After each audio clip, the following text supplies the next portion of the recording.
അംഗീകരിച്ചുകൊണ്ടും അനുസരിച്ചുകൊണ്ടും മാത്രമായിരിക്കണം നമ്മുടെ എല്ലാ ആഘോഷങ്ങളും സന്തോഷങ്ങളും എല്ലാം. അള്ളാഹുവിനെ മറന്നുകൊണ്ടുള്ള സന്തോഷങ്ങളും ആഘോഷങ്ങളും നമുക്കൊരിക്കലും പാടില്ല. അത് അള്ളാഹുവിന് നാം നേടിയെടുത്ത വിശുദ്ധമായ റമദാൻ കൊണ്ട് നാം നേടിയെടുത്ത ചൈതന്യത്തിന് കോട്ടം വരുന്ന വിധത്തിലുള്ള പ്രവർത്തനങ്ങളായിരുന്നു.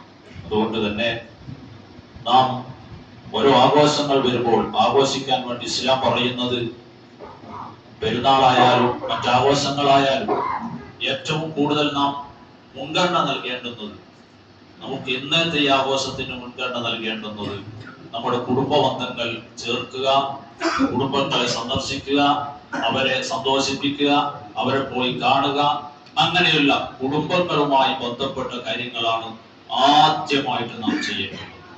അതുകൊണ്ട് തന്നെ മഹാനായ നബി സല്ലല്ലാഹു അലൈഹി വസല്ലം തങ്ങൾ പറഞ്ഞു, കുടുംബബന്ധം എന്ന് പറഞ്ഞാൽ അത് അറസുമായി ബന്ധപ്പെട്ടതാണ്. ആ കുടുംബബന്ധം ഇങ്ങനെ വിളിച്ചു പറയും, ആരെങ്കിലും എന്നെ ചേർത്താൽ അവനെ അല്ലാഹു ചേർക്കട്ടെ, ആരെങ്കിലും എന്നെ മുറിച്ചു കളഞ്ഞാൽ അവനെ അല്ലാഹു മുറിച്ചു കളയട്ടെ എന്നിങ്ങനെ കുടുംബബന്ധം വിളിച്ചു പറയുമെന്ന് മഹാനായ നബി സല്ലല്ലാഹു അലൈഹി വസല്ലം തങ്ങൾ പറഞ്ഞു.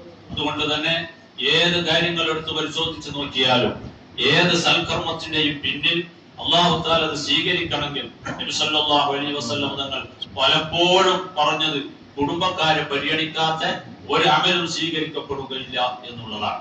അപ്പൊ നമ്മുടെ ഇന്നത്തെ നിസ്കാരം, ഇന്നത്തെ ഖുതുബ, ഇന്നത്തെ ആഘോഷം അത് അല്ലാഹു തആല പൊരുത്തപ്പെട്ട നിലയിലാവണമെങ്കിൽ നാം നമ്മുടെ കുടുംബക്കാരുമായി സന്ദർശിക്കുകയും അവരുടെ അടുത്തേക്ക് പോവുകയും അവരെ കാണുകയും നമ്മുടെ ഈദ് സന്ദേശങ്ങൾ കൈമാറുകയും ചെയ്യുമ്പോഴാണ് നമ്മൾ ഒരു യഥാർത്ഥമായ ആഘോഷമാകുന്നത്. അതുകൊണ്ട് വളരെയേറെ നാം ഇന്ന് പ്രാധാന്യം നൽകേണ്ടത് നമ്മുടെ കുടുംബ ബന്ധത്തിനാണ്.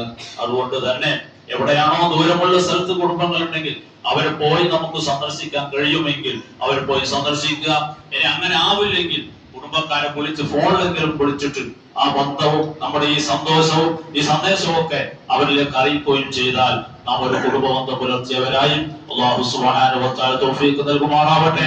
ആ കുടുംബബന്ധം കൊണ്ടാണ് നമ്മുടെ റിസ്ഖ് വിശാലത ഉണ്ടാവുക, നമ്മുടെ ആയുസ് കൂടുക. ഇതൊക്കെ ഉണ്ടാകുന്നതിന്റെ കാരണം കുടുംബബന്ധമാണ്. കുടുംബബന്ധം ചേർക്കാത്ത ആളുകൾക്ക് അവന്റെ ജീവിതത്തിൽ പ്രയാസങ്ങളാകാം, അതുപോലെ തന്നെ സന്തോഷങ്ങൾ കുറയാം, അതുപോലെ തന്നെ ആയുസ് കുറഞ്ഞു വരാം. അതുകൊണ്ട് നമ്മുടെ ആയുസ്സിനെ കൂട്ടാനും നമ്മുടെ റിസ്ഖിൽ നമ്മുടെ എല്ലാ കാര്യങ്ങളിലും ബറക്കത്തുണ്ടാകാനും നാം കുടുംബബന്ധം പുലർത്തണം. അല്ലാഹു സുബ്ഹാനഹു വ തആല തൗഫീഖ് നൽകുമാറാവട്ടെ.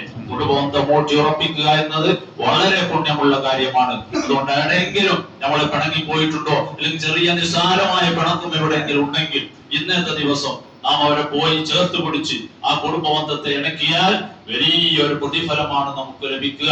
അതുകൊണ്ട് നമ്മുടെ കുടുംബങ്ങൾ അതാണ് ഏറ്റവും വലിയത് എന്ന് നാം ഓരോരുത്തരും മനസ്സിലാക്കുക. അതിനാണ് ഇസ്ലാം പ്രാധാന്യം കൽപ്പിക്കുന്നത് മനസ്സിലാക്കി കുടുംബബന്ധം പുലർത്തിക്കൊണ്ടാവട്ടെ ഇന്നത്തെ ആഘോഷം എന്ന് സാന്ദർഭികമായി ഉണർത്തിക്കൊണ്ട് ഞാൻ നിർത്തുകയാണ്. നമുക്കറിയാം, നമ്മൾ ഈ റമദാനിൽ വളരെ സന്തോഷകരമായി വളരെ റാഹത്തോടുകൂടി നമുക്ക് തറാവീഹ് നിസ്കരിക്കാൻ കഴിഞ്ഞു. ചൂട് പുറത്തുണ്ടെങ്കിലും ഉള്ളിൽ ചൂടൊന്നും അറിയാതെ നല്ല റാഹത്തോടു കൂടി നമുക്ക് തറാവീഹ് നിസ്കരിക്കാൻ കഴിഞ്ഞിട്ടുണ്ട്. മറ്റു നിസ്കാരങ്ങളൊക്കെ നിസ്കരിക്കാൻ സാധിച്ചിട്ടുണ്ട്. അതിന്റെ വേണ്ടി ഇവിടെ സംവിധാനം ഒരുക്കിയ വേണ്ടി മുന്നോട്ട് വന്ന നമ്മുടെ ഈ പള്ളി ഭാരവാഹികൾ കമ്മിറ്റി, അതുപോലെ തന്നെ ഓരോ കാര്യങ്ങളുമായി നമ്മുടെ ഈ പള്ളിയുമായി സഹകരിച്ച ഒരുപാട് ആളുകളുണ്ട്. എല്ലാവരും പേരെടുത്ത് പറയുന്നില്ല, അവരൊക്കെ അറിയുന്ന അല്ലാഹുവാണ്. അല്ലാഹു അവർക്കൊക്കെ അർഹമായ പ്രതിഫലം നൽകുമാറാവട്ടെ. അവർ നൽകിയതിൽ അല്ലാഹു ബർക്കത്ത് ചെയ്യട്ടെ, അവർ ബാക്കിയുള്ളതിലും അല്ലാഹു തആല ബർക്കത്ത് ചെയ്യട്ടെ. അവരുടെ ജോലിയിൽ, കുടുംബത്തിൽ, ആരോഗ്യത്തിൽ, ആയുസ്സിൽ എല്ലാം അല്ലാഹു തആല ബർക്കത്ത് ചെയ്യുമാറാവട്ടെ. അങ്ങനെ നമ്മുടെ പള്ളിയുമായി സഹകരിക്കുന്ന നല്ലവരായ നമ്മുടെ മഹല്ല് നിവാസികൾക്ക് അല്ലാഹു തആല ആഫിയത്തും ആരോഗ്യവും എല്ലാ ഖൈറും ബറക്കത്തും ചൊരിഞ്ഞു കൊടുക്കട്ടെ എന്ന് പ്രാർത്ഥിച്ചുകൊണ്ട് ഞാൻ നിർത്തുന്നു. വആഖിറു ദഅവാന അൽഹംദുലില്ലാഹി റബ്ബിൽ ആലമീൻ. അസ്സലാമു അലൈക്കും വറഹ്മത്തുള്ളാഹി വബറകാതുഹു. എല്ലാവരും പരസ്പരം കൈപിടിച്ച് മുസാഫഹത്ത് ചെയ്ത് നമ്മുടെ ആ ഈദ് സന്ദേശം, ആ ഒരു ഈദ് മുബാറക്ക് അല്ലെങ്കിൽ ആ ഈദ് സന്തോഷം പങ്കിട്ടുകൊണ്ട് എല്ലാവരും പിരിയുക. അല്ലാഹു തൗഫീഖ് നൽകുമാറാവട്ടെ. ഈ സ്നേഹം നമ്മുടെ ഖിയാമത്ത് നാൾ വരെ നിലനിർത്തുകയും മരണം വരെ നിലനിർത്തുകയും ഈ ഐക്യം ഖിയാമത്ത് നാൾ വരെ നമ്മുടെ നാട്ടിൽ നിലനിർത്തുകയും സ്നേഹത്തോടുകൂടി പോകാനും ആ സ്നേഹം നമ്മുടെ സ്വർഗത്തിലേക്ക് എത്തിക്കുകയും ചെയ്യുമാറാവട്ടെ. അസ്സലാമു അലൈക്കും വറഹ്മത്തുള്ളാഹി വബറകാതുഹു.